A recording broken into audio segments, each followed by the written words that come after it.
Finfinnee Shaggar Oromiyaa biyya koo meeqa siif itimame dhiigaan si tiksu jecha meeqa bahee dhabame seenaa guddaan daganne sirraa qaamna Finfinnee kanaafi garaan keenya yoomuu kan sin daganne. Maalati addaggeen safuun beekneen akkasii goota sabaaf jiraatu kan fannistu akkasitti warra dhugaa saba isaaf falmutu sibiratti raarfama warri hundee dhugaa muru sibiratti muudama warri miidhamuu biyya isaanii gonkumaa hin jaallanne warri biyya isaanii qaroo ija isaaniitti hin jijjiirre atoo bu'aa dadhabbii isaanii duwwaadhaan baay'ista wadaroo qopheeffattee fannisuuf itti gamta. Malgaa Oromoota wiirtuu maachaftuu lama Finfinnee biyyi tufaan akkamiin gurgurama. Finfinnee osoo ati afaan qabaatte waan tokkon si gaafadha silaa icciitii du'a balaa zallaqaa qilxuu waan tokko anaaf himta.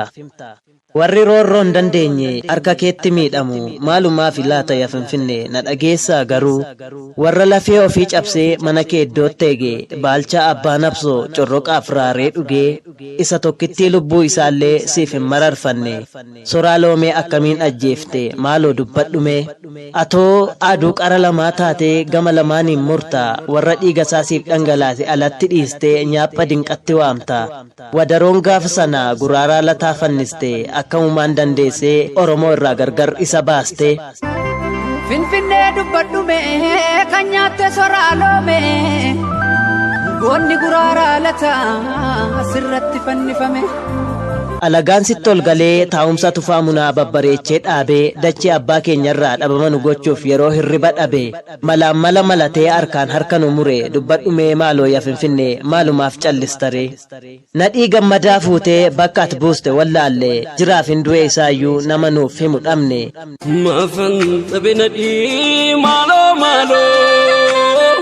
maafan dhabe nadhii maaloo maaloo.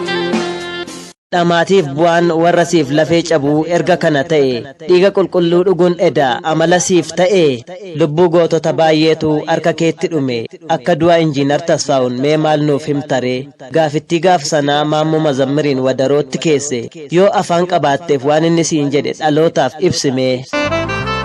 Gaaddisa tumaa seeraa feera caffeetu lama Yigumaan si tiksinaa nutis kaane tokkummaan kanaafi gurbaa barataa mooyyeedhaa eeggame booree baafata ilmi guddifachaan as galee maaf nutti ta'a silmi.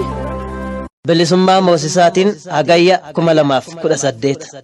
Dammaqii lakkii Oromoo bahaadhiyaa walitti dhaabni amantii kutaa waliin qoqqoodini biyya si dhuunfattee haala galanii. Dammaqii lakkii Oromoo bahaadhiyaa walitti dhaabni amantii kutaa waliin qoqqoodini biyya si dhuunfattee haala galanii.